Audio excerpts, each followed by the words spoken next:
you're looking for renter-friendly ways. I'm super excited about this next project. I wanted to try growing some of our own tea leaves.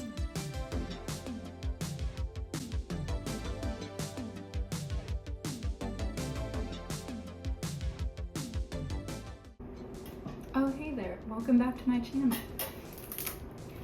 Welcome to part 2 of the kitchen makeover. If you haven't seen the first one, go check that out. With this little series, I've been working on transforming my tiny little apartment kitchen into the cottage kitchen of my dreams. As you'll see behind me, I have transformed what used to be a very gray and cookie cutter kitchen into a little bit more of a warm, cozy cottage kind of feel. So if that sounds at all up your alley and you're looking for renter-friendly ways to sort of upgrade your space, then this is the video for you. So just a little reminder of where we kind of started off. We had this really, really gray kitchen with these sort of fake granite countertops. I'm not really sure what this material is, but it kind of looks like your standard rental countertop, and it's just very gray. So first things first, we're gonna set up my little herb garden over here in the corner, and we're going to plant some new seeds and then get started. All right, so my husband and I are huge tea fans, and I am also a total plant mom, and I have way too many plants, but we have this really neat thing called an arrow garden, which lets you grow all kinds of different herbs in smaller spaces. And so you get these little seed pods that you put in there, and it has a grow light, and you give it plant food and water. And we decided we wanted to try growing some of our own tea leaves. So we got this little seed pod kit here, which comes with a couple of seeds. Got this cute little bag. Okay, so we have our plant food here, the little seed pods. You put the seed pods in here, and then you put the seeds in the pods. Some stickers. And then we have our little user guide. We have chamomile, mint, lavender, basil, and then calendula. Okay, so now we're going to insert the grow sponges. No.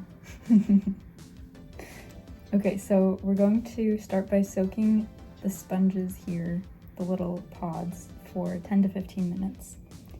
And I'm just going to do 2. So we're gonna do the lavender and the chamomile. It's been about 20 minutes, so we're gonna take these out and put them in the seed pods, and then we will put the seeds and put them in here. Little pinch. Okay, so we have our chamomile here.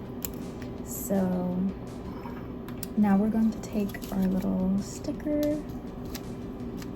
This is mostly for creating that little humid environment so it can grow. Same with this. Like, I didn't need to write out the whole thing, but I guess I did for chamomile, so that's okay. I'm just gonna put that right over here.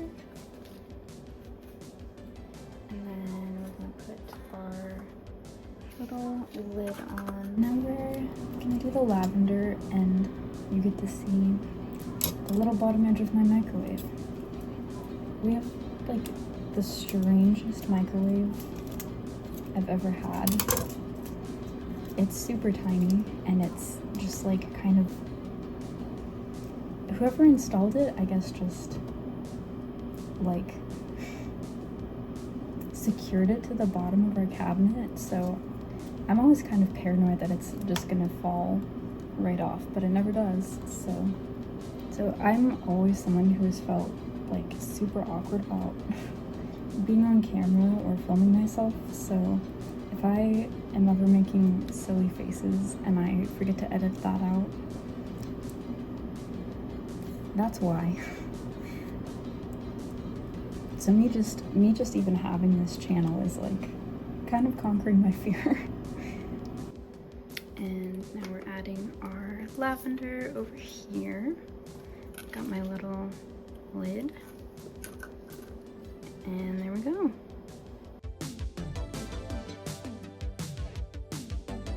Okay, friends, I am super excited about this next project. I think this is going to totally transform the kitchen in a very renter-friendly way. And I was initially really inspired by this adorable Instagram account.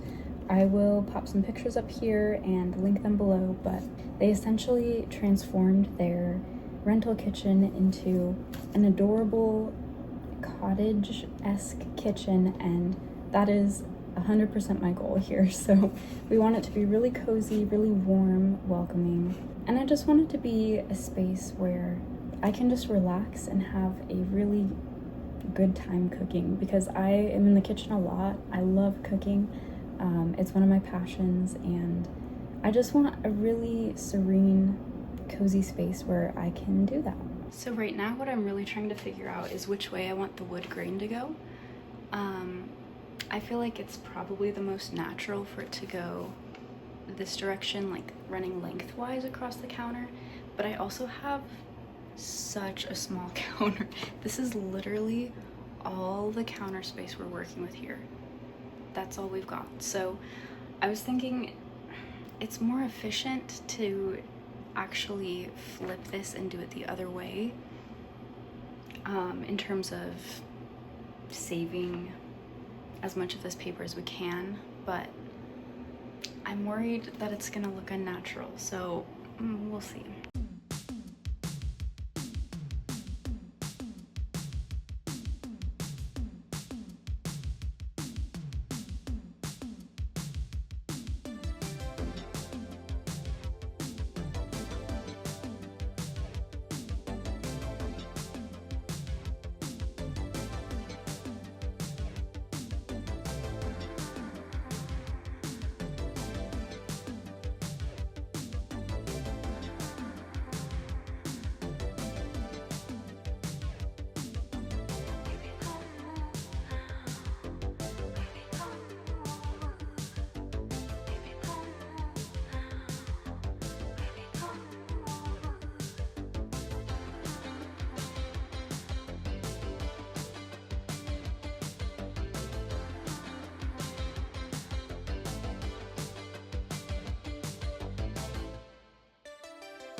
Here is the completed countertop. I'm going to keep working on styling and condensing some of the things that we have sitting out here on the counter, just so that it's less cluttered and feels a little bit cleaner. It's only been 2 days and we already have some little sproutlings peeking out there, so that's super exciting. And next I'm going to work on putting up some peel and stick tile as the backsplash here. And after that, I really want to paint this, just this little splotch right here that the rental company somehow missed. So I'll work on that next.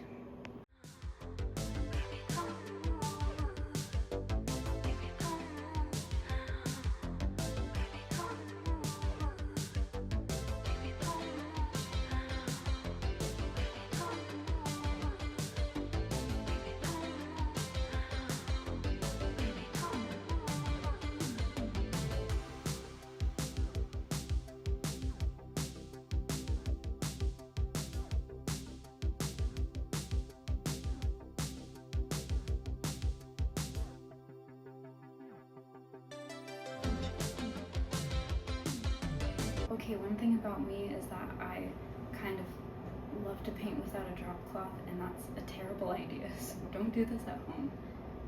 I am being incredibly careful, but you know, things still happen. If you're doing this at home, use a drop cloth.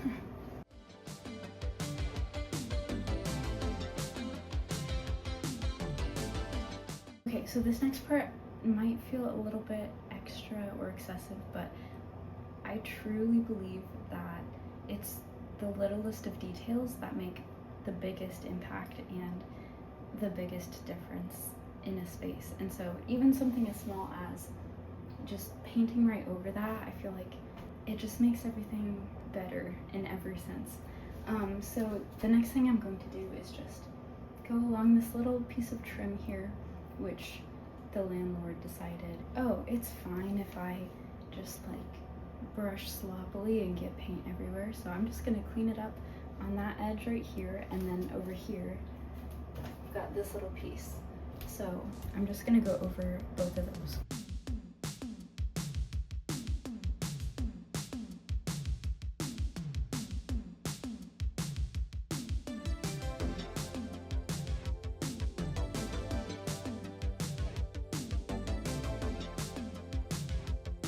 Now we are on to my favorite part of the whole process, which is styling. And over here, I'm just adding a cute little ceramic jug with some florals, my cooking olive oil, we have my dish soap and hand soap over here. And one hack that I use is putting the hand soap in a cute jar, and I already had this one from Target, so I didn't have to spend any money on that. And then for the dish soap, I just removed the label so that it looks a little bit cleaner. Just a few quick reflections before we wrap this whole project up.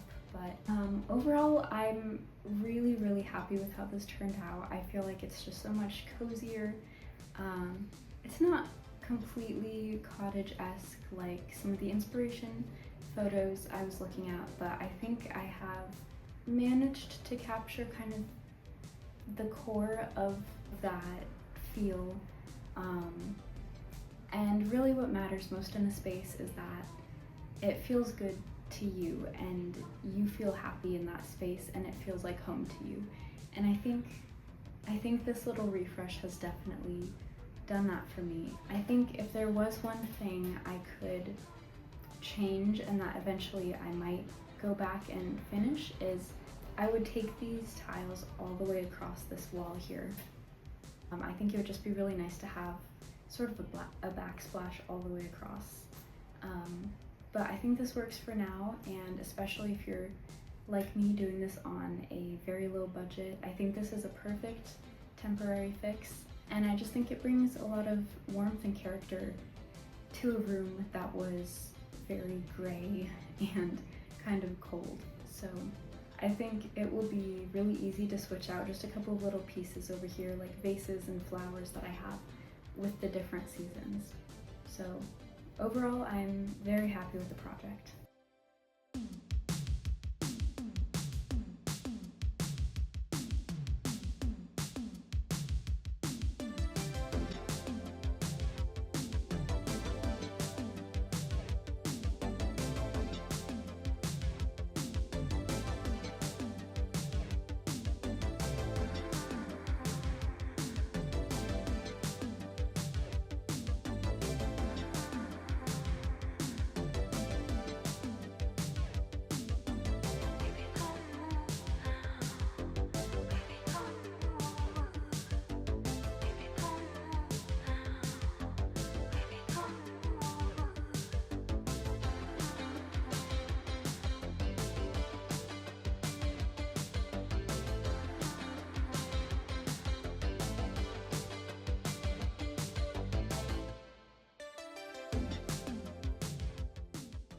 Alright, that concludes our makeover of this side of the kitchen.